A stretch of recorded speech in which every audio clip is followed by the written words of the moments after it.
Yeah! ఇప్పుడు films పరంగా మీకు చాలా మంచి రికగ్నైజేషన్ ఒస్తుంది. అందరూ వచ్చి సెల్ఫీస్ అవి అన్నీ అడుగుతున్నారు. మీ ఫ్యామిలీ, ఫ్రెండ్స్ వీళ్ళందరూ ఎలా ఫీల్ అవుతున్నారు? అదే మేడం స్టార్టింగ్‌లో వద్దన్నోళ్ళు మనకెందుకు సినిమాలు అంటే మా ఫ్రెండ్స్ కూడా ఇప్పుడు దాదాపు 1,00,000, 2,00,000 అంటే ఎంబీఏ చేసిన వాళ్ళందరూ మంచి మంచి పొజిషన్‌లో ఉన్నారు. వాళ్ళందరూ అప్పుడు అరే ఎందుకురా జాబ్ చేసుకో మంచిగా నీకు మంచి పొజిషన్ ఉంది. నీకు మంచి కమ్యూనికేషన్ స్కిల్స్ ఉన్నాయి.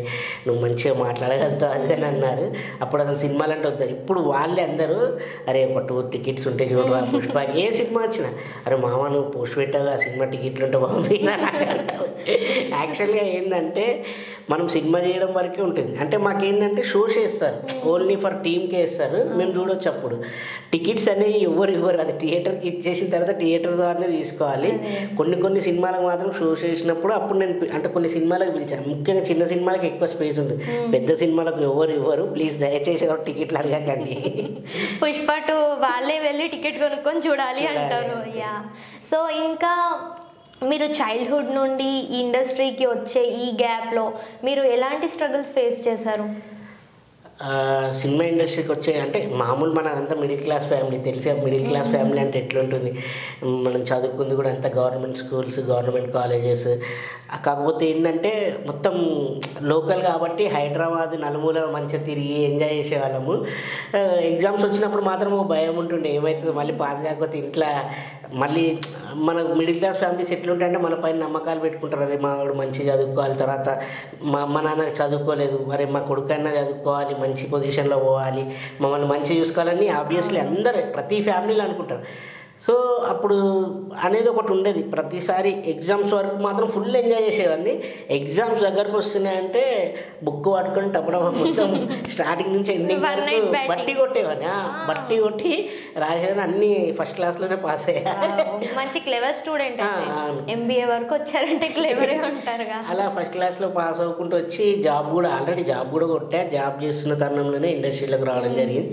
ఇంకా ఇండస్ట్రీ గాలి తగిలిన తర్వాత ఈ గాలి అంటే హైదరాబాద్ నీళ్ళు అనేసి ఒక సామెత ఉంటుంది అట్లనే మన సినిమా ఇండస్ట్రీ గాలి అనేది కూడా ఒక సామెత ఇండస్ట్రీ గాలి తగిలిన తర్వాత ఇండస్ట్రీ నుంచి బయటకు ఎవరు వెళ్ళలేరు అనమాట సో ఇందులోనే ఉండాలని నాకు రాసి పెట్టినట్టుంది ఇప్పటివరకు అయితే అలా కొనసాగుతుంది యా ఇంకా మీకు ఫ్యూచర్లో ఎలాంటి క్యారెక్టర్స్ చేయాలి అని ఉంది క్యారెక్టర్స్ అంటే మనం ఎక్కువగా నాకు కామెడీ ఇస్తుంటారు అందరూ కామెడీ క్యారెక్టర్స్ అయితే చాలా చేసేసాను అంటే కొన్ని డిఫరెంట్ ఇప్పుడు విధి అని ఒక మూవీ ఉంది అమెజాన్ ప్రైమ్లో ఉంది ఆనందిని హీరోయిన్ మన మారేడుమిల్లి అవి చేసింది కదా తను లీడ్ క్యారెక్టర్ నేను మహేష్ రోహిత్ అని చెప్పేసి ముగ్గురం లీడ్ ఉంటుంది ఆయన ఫ్రెండ్ క్యారెక్టర్స్గా ఉంటాం మంచి క్యారెక్టర్ అది అంటే డిఫరెంట్గా చేశాను అనమాట ఎన్ని రోజులు ఏదైతే కామెడీగా చేశానో అది మీకు చెప్తాను చూడండి చాలా ఇంటెన్సిటీగా ఉంటుంది పెన్ ఉంటుంది పెన్తో రాసి చనిపోతారు ఎందుకు చనిపోతారు అనేది సినిమా అది చాలా బాగుంటుంది ఎవరైనా చూడని వాళ్ళు ఉంటే చూడండి అమెజాన్ ప్రైమ్లో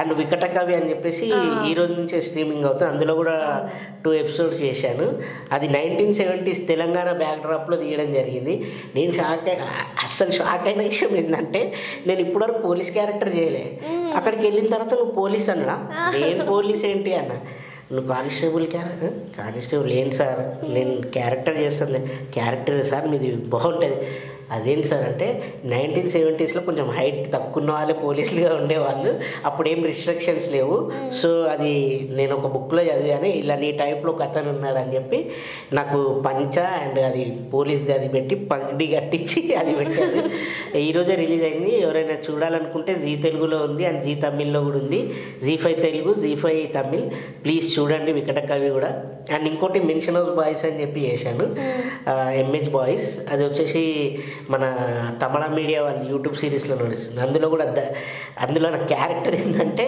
దగడియాది హైదరాబాద్ లోకల్ ఉంటారు కదా ఇంకా మనం ఎట్లా చించే ఆదేశం మన లోకల్కి ఇస్తే అట్లా పచ్చబొట్ల దగడియాది ఫ్రమ్ బల్కంపేట్ అనే క్యారెక్టర్ పోయి హీరో వాళ్ళ గ్యాంగ్ ఉంటుంది మా గ్యాంగ్ ఉంటుంది దమ్కీస్ అనమాట సెటిల్మెంట్ చేయడానికి అది కూడా చాలా బాగుంది 13 and 14 ఎపిసోడ్ ఉంది ఫ్రీ అది యూట్యూబ్లో చూడండి అలా ఇంకా ఒకటి బ్రహ్మాండ అని చెప్పేసి ఒక మూవీ చేస్తున్నాను మేడం మన బల్గంలో ఉన్నాడు కదా అన్నయ్య క్యారెక్టర్ తను లీడ్ నేనేమో హీరో ఫ్రెండ్ అది కూడా మంచి సినిమాగా కాబోతుంది. ఎందుకంటే మొన్నే డబ్బింగ్ చెప్పా, చాలా బాగా వచ్చింది. అది కూడా ఇంకా పుష్ప ఇవన్నీ ఫ్లేవర్ అయిపోయిన తర్వాత రిలీజ్ చేస్తారు, ఈ పెద్ద సినిమాల మధ్య కాదు.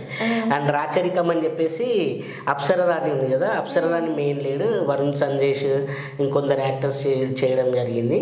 అందులో విజయ్ శంకర్ అని చెప్పి హీరోగా చేస్తున్నాడు, అందులో కూడా మంచి క్యారెక్టర్ చేశా. ఇలా ఇంకా కొన్ని ఏమో పేర్లు పెట్టలేదు, అలాంటివి ఉన్నాయి. అన్ని కొత్త కొత్త అన్ని నేను అనుకోకుండానే వాళ్ళు కొన్ని డిఫరెంట్గా ఇచ్చారు. అలా నాకు డిఫరెంట్గా ఇస్తే నాకు ఇంకా బాగా ఆసక్తి పెరుగుతుంది. అబ్బా డిఫరెంట్ క్యారెక్టర్ వచ్చింది కదా, ఇంకా మంచి ఎప్పుడు రెగ్యులర్ ఇచ్చుకుంటా. అంటే నేను దృశ్యం చేసిన తర్వాత చాలా రోజులు ఏమైందంటే టీ బాయ్ క్యారెక్టర్ ఉంటుంది కాబట్టి చాలామంది ఆ టీ బాయ్ క్యారెక్టర్ ఇచ్చుకుంటే వెళ్ళారు ఒక 10-15 సినిమాలు. ఇదేంటి ఇదే ఇస్తురు రొటీన్గా అనుకోండి, మనం ఏం అడగలేము, మనకు వచ్చిన ఆపర్చునిటీ మనం గ్రాప్ చేసుకోవాలిగా. ఇంకా సరేలా చేసుకుంటే వెళ్ళా. కానీ ఈ మధ్య అన్ని డిఫరెంట్ వస్తున్నాయి, నేను అడగకముందే ఇస్తున్నారు. ఇలాంటివైనా నేను ఫేస్ చేయడానికి రెడీగా ఉంటాను. ఓకే, సో మీరు అన్ని స్లాంగ్స్ బాగా మాట్లాడతారు అని విన్నా, ఇప్పుడు కూడా విన్నాను. తెలంగాణ స్లాంగ్ చాలా బాగా మాట్లాడుతున్నారు. మీ ఫేవరెట్ స్లాంగ్ ఏంటి? ఫేవరెట్ ఇంకా మదర్ టంగ్ తెలంగాణ స్లాంగే ఫేవరెట్. కాకపోతే నాకు ఈస్ట్ వెస్ట్ అండ్ మన రాయలసీమ ఇలాంటి ఏవైనా కూడా స్లాంగ్స్ ఒకసారి చెప్పారనుకో అప్పుడే ఇన్స్టెంట్గా మాట్లాడేయగలుగుతా. అంటే సీన్ వైజ్గా ఇప్పుడు నాకు అది చెప్పారు, పాకాల రవే మున్నమ్మ, ఆ తర్వాత చిన్నారెడ్డి, ఆదినారాయణ రెడ్డి, ఏందబ్బా ఏం సామి అలా చూస్తుండేవే, అది మన చిత్తూరు స్లాంగ్, మన పుష్పాలు. అట్లా రామయోత్సవాలు ఉంటుంది. ఏరా అమ్మమే చేయమంటావు అంటే నేను ఫోటోగ్రాఫర్, అయ్యి బాబాయ్ నేను ఎప్పుడన్నానండి సర్లేండి వేసుకోండి అంటే ఆ టైప్ ఆఫ్ నాకు ఏదైనా ఒకసారి స్లాంగ్ చెప్పారంటే ఈజీగా పట్టేసి ఇమీడియట్లీ చెప్పేయగలుగుతాం. అదొక ప్లస్ పాయింట్ ఉంది. అంటే మనకు ఫ్రెండ్స్ కూడా చాలామంది చిన్నప్పటి నుంచి హైదరాబాద్లో, అంటే ఆల్ డిస్టిక్ ఏంది మినీ ఇండియా అంటారు, మొత్తం ఎక్కడి నుంచి ఉన్నారు అందరు ఉండడం వల్ల హిందీ కానీ ఇక మనకు అవన్నీ వస్తాయి. సో మనం ఏదైనా మాట్లాడగలుగుతాం, అది ప్లస్ పాయింట్. నైస్. సో ఇప్పటి వరకు మీరు చేసిన ప్రాజెక్ట్స్లో మీకు వచ్చి అది మీ చేయి జారిపోయిన ప్రాజెక్ట్స్ ఏమైనా ఉన్నాయా? అలా చాలా ఉన్నాయి, పెద్ద పెద్ద మూవీస్ ఆల్రెడీ డేట్స్. అంటే రేపు పొద్దున షూట్ అంటే సడన్గా నైట్ 11 o'clock 12 o'clock ఫోన్ చేసి అయ్యో సారీ అది వేరే వాళ్ళని పెట్టుకున్నారు మీకు లేదని చెప్పేవాళ్ళు. ఒక పెద్ద ప్రాజెక్ట్స్ అంటే పెద్ద సినిమా హీరో. నాకు అలా ఒక 2-3 జరిగిన తర్వాతే నేను పెద్ద సినిమాల పైన ఇంకా మనం ట్రై చేయొద్దు, వాళ్ళు చెప్పిన అంటే ఏదైనా ఉంటే కొంచెం గట్టిగా రెమ్యునేషన్ గట్టిగా చెప్పుకొని ఫస్ట్ అడ్వాన్స్ ఇవ్వండి అని చెప్పి అడ్వాన్స్ తీసుకున్న తర్వాతే కమిట్ అవుతున్నా. ఎందుకంటే అలా డేట్స్ ఇచ్చిన తర్వాత మనకు ఒకసారి మనం నమ్ముకొని వాళ్ళకు ఈ డేట్ వీళ్ళు ఇచ్చారు ఈ పెద్ద ప్రాజెక్ట్ కదా అని చెప్పేసి వాళ్ళకి డేట్స్ లాక్ చేస్తున్నాను. అలా లాక్ చేసిన తర్వాత సడన్గా నైట్ 12ంటికి 1 గంటలకు లేదంటే పొద్దున్నే బయలుదేరే ముందు నాకు డౌట్, అంటే ఒక్కోసారి మార్నింగ్ మనకు వెహికల్ అది ఉంటుంది కదా, ఏమైంది వెహికల్ ఎక్కడుందని చెప్పి కాల్ చేస్తే లేదు సార్ మీకు అలాంటివి కూడా జరిగాయి, క్యాన్సిల్ అయింది. అప్పటి నుంచి నేను కొంచెం చాలా జాగ్రత్తగా ఉండి ఫస్ట్ అడ్వాన్స్ తీసుకుంటున్నాను, ఆ విధంగా ముందుకు వెళ్తున్నాను. ఎందుకంటే పెద్ద సినిమాల్లో ఫస్ట్ ఆఫ్ ఆల్ రియల్గా చెప్పాలంటే ఫ్యాక్ట్గా మాట్లాడుకోవాలంటే 1 man షో ఉంటుంది. హీరో హీరోయిన్ 6 songs విలన్ వాళ్ళకే టైం సరిపోతుంది. ఇంకా మనకి ఇచ్చే చిన్న చిన్న క్యారెక్టర్స్ ఇస్తారు.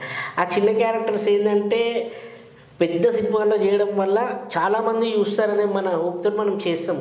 కానీ వాటి వల్ల ఏమవుతుంది, వాళ్ళు డేట్స్ ఇచ్చి లాక్ చేసుకున్న తర్వాత వాళ్ళు మన చిన్న యాక్టర్స్ని అంతగా పట్టించుకోరు. సరేలే ఇంకోటి రికమెండేషన్లో ఉంటాయి చాలా.